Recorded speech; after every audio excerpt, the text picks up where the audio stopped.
mais par exemple, sur Amazon, on va avoir des régions. Au sein de régions, on va avoir ce qu'on appelle des zones de disponibilité. Donc, une zone de disponibilité, c'est deux data centers qui sont complètement isolés les uns des autres. Donc, si on veut un cluster cube qui est résilient, on va devoir déployer, alors je pense que vous en avez parlé un peu des nœuds masters, mais par exemple, on va devoir déployer 2 nœuds masters sur 2 zones de disponibilité différentes. On va avoir besoin de nœuds enfants qui pareil, sont déployés sur plusieurs nœuds. Donc, on peut rapidement arriver à 4, 5, 6 VM. Donc, déjà, des VM avec de la RAM, avec du CPU, donc ça peut vite chiffrer. Après, il y a toute la partie réseau en fait, qui est devant. Pour l'ingress controller, il faut forcément de la partie, il faut avoir du DNS. Donc, la gestion des DNS, ce n'est pas forcément aussi gratuit sur des plateformes de cloud. Il faut tout ce qui est la gestion, tout ce qui pour arriver jusqu'au cluster cube. Il y a plein de. Un cluster cube, ce n'est pas juste des VM qui tournent. Il y a d'autres fonctionnalités derrière. Les volumes, les VPC, les volumes au sein d'Amazon, ce n'est pas aussi gratuit. Les volumes EBS. Alors, je prends l'exemple d'Amazon parce que je travaille beaucoup avec Amazon, mais ça c'est assez pareil. Ça peut vite chiffrer. Et je pense que le mieux, c'est qu'ils regardent un peu tout ce qui est vraiment les spécifications minimum pour lancer un cluster cube stable. Alors après, pour du développement, c'est un petit cluster cube sur une seule zone de disponibilité, c'est pas très cher. Mais si on veut commencer à faire de la production résiliente, il va falloir vite monter en serveur et en coût aussi. Et finalement, est-ce que ce n'est pas un problème de Kubernetes? Est-ce que au bout d'un moment, on ne s'y perd pas? Enfin, plus on est gros, plus on a besoin de moyens, c'est évident. Mais finalement, est-ce que Kubernetes ne devient pas assez incompréhensible assez rapidement au vu Alors, de je taille de dirais compétences? pas incompréhensible, je dirais pas incompréhensible, mais pareil, il faut des équipes qui ont des connaissances dessus. Bon, si on prend l'exemple de Google, la plupart de leurs applications tournent sur le cluster cube. Ils sont hyper agiles. Ils déploient des applications à la volée. Ils ont toujours, voilà. Après, si on prend l'exemple d'un cluster cube, mais même Amazon, par exemple, c'est en quelques secondes, avec de l'autoscaling, je vais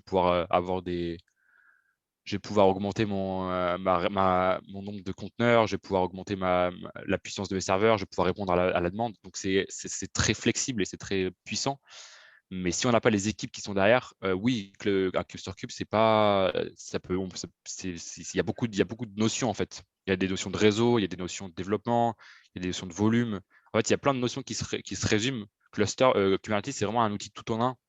Mais forcément, comme c'est un outil tout en un, il faut qu'il réponde à tous les besoins. Et tous les besoins, c'est du réseau, c'est de la VM, c'est du système, voilà, c'est de la sécurité informatique, plein de choses. Donc forcément, si on est tout seul, ça peut être rapidement un chantier pour le trouver et comment ça fonctionne.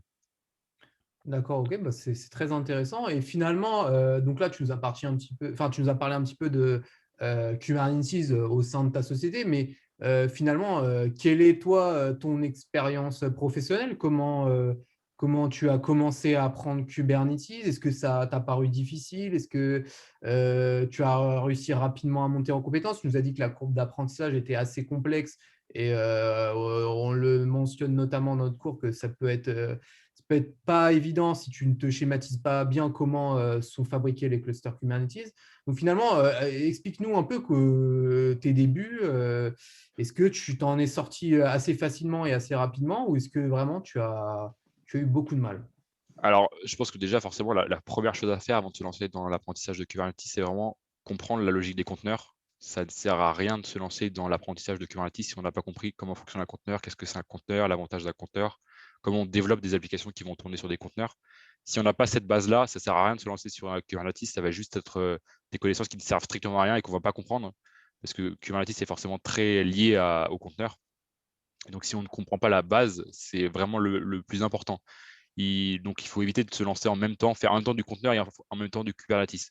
Se lancer d'abord avec des conteneurs, avec du Docker. Alors, pas forcément Docker, Podman si vous voulez aussi. Docker Compose, ça peut très bien être, même un Docker Compose en production, ça peut tourner pour une startup, ça peut être un très bon début.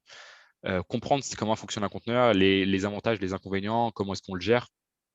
Ça, c'est la première partie de la formation et c'est pour une formation qui dure longtemps, je trouve. Il faut vraiment prendre son temps là-dessus. Il faut vraiment comprendre tout. Je dirais bien 3-4 mois avant de bien être à l'aise dessus. Et après, on peut se lancer dans tout ce qui est Kubernetes.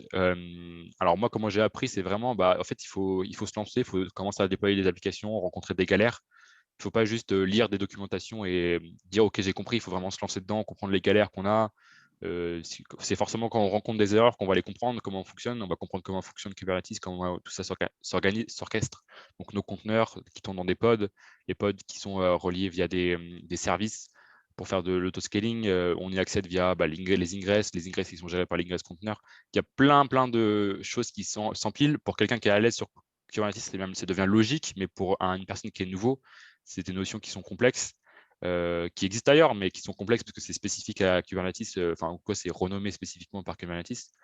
Donc voilà, il faut vraiment aller doucement sur la formation et pas se faire en même temps une formation conteneur et une formation Kubernetes. Il faut d'abord se lancer dans une formation Docker ou Podman, apprendre comment ça fonctionne et après se lancer sur du Kubernetes. Ou même d'autres outils, hein. Avant de se lancer sur du Kubernetes, on peut se lancer sur des outils comme Heroku ou la solution open source Doku, qui peut être une bonne solution pour démarrer aussi pour une startup qui est moins lourd qu'un cluster Kubernetes et qui permet aussi de comprendre comment fonctionnent des conteneurs. Donc voilà, il y a plein de solutions à faire, mais il faut éviter de se lancer directement dans un cluster kube. C'est beaucoup de notions à comprendre. Et pour un développeur qui serait jeune et qui n'aurait pas encore assez d'expérience, je pense que c'est vraiment une marche trop haute. Et c'est intéressant, tu as fait beaucoup mention à Docker et on a appris récemment que Kubernetes souhaitait se séparer un petit peu de Docker. Donc, c'est peut-être une question piège pour toi, mais est-ce que tu as un avis là-dessus? Comment tu vois un petit peu le futur de Kubernetes? Voilà, qu'est-ce que tu en penses de la séparation, entre guillemets, de Alors, Docker et de Kubernetes? je pense qu'il y a beaucoup de développeurs en général qui font la confusion entre conteneur et Docker, qui relient les deux ensemble. Docker, il a juste popularisé la fonctionnalité de conteneur, mais il y en a d'autres qui se lancent. Enfin, il y a beaucoup d'autres outils qui utilisent les conteneurs et qui permettent de gérer des conteneurs. Je parlais de Podman. Aujourd'hui, par exemple, sur tout ce qui est les images de conteneurs de Red Hat Enterprise Linux, Docker a disparu. Officiellement, Docker n'existe plus sur ces images. On ne peut plus l'installer. C'est uniquement via Podman qu'on va pouvoir lancer des conteneurs. Donc, il ne faut absolument pas rattacher Docker au conteneur. Ça, c'est important. Il y a d'autres acteurs sur le marché qui parfois font les choses mieux, parfois font les choses moins bien. Et je pense que sur Kubernetes, Kubernetes va utiliser Docker ou Podman en fonction pour lancer ses conteneurs. Donc, je pense qu'avoir l'option et la possibilité d'utiliser son moteur de conteneur qu'on le souhaite, c'est aussi intéressant. Et je pense que c'est une option qui va vite arriver sur Kubernetes en fonction des besoins. Mais voilà, après, c'est aussi des batailles juridiques, je pense, au niveau de Kubernetes. Donc, c'est pas forcément, mais il y a plusieurs outils pour lancer des conteneurs, il y a plusieurs outils pour gérer des conteneurs. Les plus connus, c'est Podman et Docker. Il y en a sûrement d'autres que je ne connais pas. Mais voilà, faut pas se bloquer uniquement sur du Docker. Docker, c'est juste une interface pour lancer. C'est sûr que c'est une interface qui est assez facile d'utilisation, qui existe sur du Windows, qui existe sur du Mac. Donc, c'est assez facile d'utilisation pour un débutant. Et forcément, ils ont popularisé la fonction de conteneur, mais on peut apprendre via autre chose que du Docker. Très bien. Une petite dernière question avant de boucler cet entretien. Est-ce qu'on aurait éventuellement des solutions alternatives à Kubernetes avec lesquelles on pourrait comparer Kubernetes pour se faire un avis critique?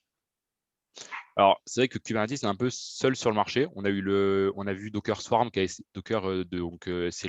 peu une alternative à Kubernetes que Docker a essayé de lancer, qu'ils ont vite aussi arrêté, qui a vite été arrêté. Donc voilà, Kubernetes est un peu seul sur ce marché-là, d'où sa popularité. Surtout, c'est une application open source, donc n'importe qui peut y contribuer. Aujourd'hui, on voit que les top contributeurs de Kubernetes, c'est Microsoft, Google et peut-être Red Hat aussi, je ne sais plus, il faut regarder. Donc, c'est une application aussi. Voilà, le fait qu'elle soit open source, ça la rend très flexible et très modulable parce que toutes les grosses entreprises peuvent aider au développement de Kubernetes et montrer leurs besoins pour faire évoluer l'outil. C'est la puissance de l'outil. Donc c'est aussi a été vite fait, très rapidement popularisé par Google aussi, qui l'utilise au sein de ses propres applications. Ça a été popularisé aussi par les providers de cloud qui aujourd'hui n'utilisent presque que ça. On voit que Azure a enlevé on n'utilise presque plus que du Kubernetes pour des lancements d'applications. Ils ont commencé à enlever 2-3 trucs qui ressemblaient, qui faisaient à peu près la même chose. Donc voilà, Kubernetes se popularise. C'est pas pour autant qu'il faut l'utiliser. Je parlais de Doku, donc, qui est une solution open source d'Heroku. Ça peut être une bonne alternative aussi. Alors, c'est moins complexe, c'est pas aussi puissant, mais ça peut très bien aider. Voilà, des services comme Heroku, au sein d'Amazon, on a des services comme ECS qui peuvent être utiles et qui sont peut-être suffisants plutôt que de se lancer dans un gros cluster Kubernetes. Faut chercher. Moi, c'est vrai que j'utilise beaucoup ça, mais faut pas se dire il n'y a que Kubernetes sur le marché. Si je dois faire une application, je dois la faire sur Kubernetes. Il faut vraiment se lancer. Parfois, comme je disais, hein, un petit Docker ou un petit Podman, lancer, ça peut suffire pour des applications en production. bien configuré, ça peut marcher aussi. Alors forcément, ça va être plus compliqué parce que l'orchestration de conteneurs va vite devenir compliquée avec juste du Docker ou du Podman. Mais il y a d'autres solutions qui existent sur le marché. Il ne faut pas se dire, il y a Kubernetes, on parle que de ça et j'utilise que ça. Je pense que vraiment, il faut élargir son horizon. Les conteneurs, c'est très puissant. Ça peut être utilisé dans différents scénarios et dans différents contextes et avec différents outils. Il n'y a pas que Kubernetes qui utilise des conteneurs. D'accord, et bah, on ne va pas tarder à conclure cette interview qui est très intéressante. Finalement, en petit mot de la fin, qu'est-ce que tu aimerais dire par rapport à Kubernetes? Je ne sais pas, par exemple, si tu voulais créer des vocations chez nos viewers, est-ce que tu as un mot particulier à leur dire sur cette technologie?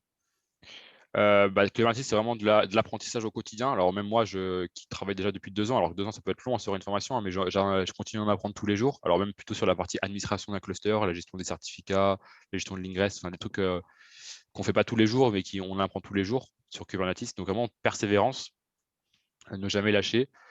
Et voilà, être curieux et surtout suivre un peu l'évolution de Kubernetes, ça évolue très vite. Par exemple, tout ce qui est Ingress Controller, c'est assez récent sur Kubernetes, avant que ça n'existait pas forcément, avec des solutions autres, mais c'était pas forcément, c'était assez nouveau. Donc la plateforme évolue très vite.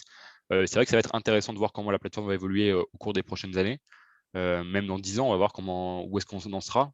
Est-ce que Kubernetes aura continué son règne, tout ça, ou est-ce que ça va complètement chuter? On verra. C'est assez intéressant, c'est le monde de la technologie. Voilà, il faut pas, comme je le disais, il ne faut pas se focaliser sur une seule solution en informatique. Il faut vraiment élargir son horizon, être à l'écoute de différentes options, tester. Tester, c'est le plus important.